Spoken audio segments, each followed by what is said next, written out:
So then folks, pellet fishing. Now throughout the summer months, my go-to bait when I'm fishing the pole is a 6mm hard pellet. It's not as selective as people think. You can catch carp, F1s, bream, even roach using a hard pellet. I might drop down to a 4mm every now and again if the fish are being particularly spooky, but generally speaking, a 6mm hard pellet catches everything that swims in a commercial fishery. Now, we're in the middle of winter. It's freezing cold. You join me on a beautiful day, a really nice sunny day at the Glebe fisheries. This lake behind me is rammed full of fish, but they're not easy to catch. During the summer, as I say, I'll be using hard pellets. This time of year, I want to refine things a little bit and I want to make every fish count. That's why I'm going to be feeding and fishing soft pellets, soft expanders. And what I want to do is show you how I go about using soft expanders, not only as a hook bait, which most people associate them with, but also as feed. The first thing I do when I get to my peg is prepare my bait. Now, I'm not going to drone on at you about how to prepare expander pellets. It's been done a million times. There's loads of videos, loads of magazine articles on how to do it. Generally speaking, for this method, you need to use a pellet pump. So fill the pellet pump full of pellets, fill it full of water, make sure you get all the air out of the pellets. You want every single pellet to sink. Then, once you've pumped your pellets, you need to pour them into a nice big tub and cover them totally in water. That way you can spot any floaters, and also they're not going to take on any air throughout the day. The only thing I'd say is you need to prepare a little bit more than you would obviously if you're using just for hook bait. So I've prepared a pint of pellets today. I've used 6mm today. It's a beautifully uniform pellet, these 6mm Pro expanders. They catapult really nicely, they group around your float perfectly, and I just think using a slightly bigger pellet, you're going to catch bigger fish. You know, that stands to reason. So that's the bait preparation out of the way. I'm using one bait, hook and feed. A really simple day. There's one bait tub on my side tray. Rig wise, it's pretty similar to what I'd use for summer carping. I've just refined the end components down a little bit. So main line is 018. Nice robust main line means I'm going to get less tangles, and obviously the hook length is a real weak point then. The float itself is a Malman Rube. It's got a 2mm bristle, nice thick bristle. Fishing a long way out today, I'm fishing 16 metres. I want to see every indication. There's no point using a float that you can't see. So by dotting down a nice thick bristle, you can see your indications a lot better. The shotting for the rig is a strung bulk of number 9s, and they get slightly further apart the closer you get to the hook length, which is 6 inch. The hook length is 010, a fine diameter hook length. These fish, they're not in summer mode, they're in winter mode. They're really finicky about what they pick up, so a nice fine hook length is important. But because of the baits I'm using, I can get all my hook inside the bait. I'm using a big hook, I'm using a size 14.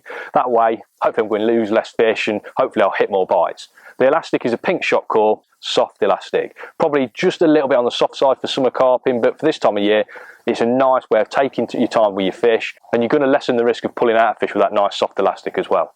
Plummet nut's really important, so I like to use a nice heavy plummet. A 30 gram plummet gives you a really positive reading when using heavy elastic, and I plumb up so there's about ½ an inch to an inch of line on the bottom. That way I know my hook bait is dead still. Now before I talk about feeding the peg, I want to be very cheeky. Are you a subscriber? If not, click the button down below, the one that says subscribe. You cannot miss it. That way you'll get notifications whenever I put a new video up, and also you'll be able to watch all the old videos, all those tips, all those tactics that I've put up before. So sorry about that guys, plug for my channel there. Let's talk about feeding now. So I don't know about you guys, but I love feeding bait. Summer or winter, I love to get some bait in the swim and feel like I'm actually making something happen in my peg.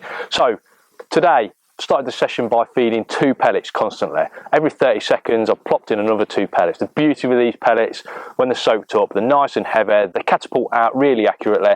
I can group them around my float and I can create a nice zone, a nice area where those fish are going to comb in on. They make a lovely plop on the surface, again really good at attracting fish, that noise factor on the surface, and because they're a soft bait, the fish can deal with them a little bit easier. They can digest them quicker, they haven't got to sit there crunching them like they have a hard bait, so they'll generally eat a few more of these than they would a hard bait. So that means I can feed more bait. I feel like I'm making something happen then. So as I said, I've started off the session feeding 2 pellets every 30 seconds just to make something happen, constant rattle on the water surface. But then as I've started getting a few more bites today, I've cut that down. I've cut the frequency of bait down to probably 6 or 7 pellets, but I've been doing it every 2 minutes. So I've been creating a nice bed on the bottom, sitting there waiting with my pellet until I get that proper bite. What I don't want to do is bring those fish up in the water. These pellets are still quite light, even though I've pumped all the air out, they still sink quite slow. So what I don't want to do is constantly feed bait and risk having fish at all different levels of the water column. What I want to do is pin them to the bottom. So by feeding more bait less frequently, that's what I'm achieving. I've mentioned I'm fishing 16 metres today. That's for good reason. Now, during the colder months, those fish aren't aggressively feeding. You might get the odd day where they sit in your margins and you catch a stack of them in your margins, but generally they don't want loads of bait. They're spooked by any bankside disturbance, so they push away from the bank and they just try and get away from anglers as much as possible. That means fishing long poles. So anything over 13, 14 metres, you're going to catch some fish. Now, it doesn't have to be an uncomfortable day's fishing, because if you choose the right method, like I think we've chosen today, you're not holding your pole out there for very long. 30 seconds is probably the maximum I've held my pole out there today before I'm striking and shipping back a fish. So you can see that most of the day you're not holding your pole at 16 metres, you're holding a top kit with your elastic playing a fish. You know, it's a really good way of fishing. And by fishing where the fish are, you're being active as well. There's no point fishing where the fish aren't and sitting there like a gnome all day catching literally nothing. You know what, I've had a brilliant day's fishing today. I've probably had over £100 in less than 3 hours. It's been that good. And all on less than half a bag of expander pellets. You know, the fishing has been fantastic today. I've had fish of all sizes, from sort of £2 up to £8 or £9. Some beautiful fish as well. So it just shows that if you refine your summer methods, all those ways that you caught fish during the summer months, if you just refine them a little bit, maybe add a little bit of a twist, you can still keep catching whatever the weather. Until next time guys, tight lines.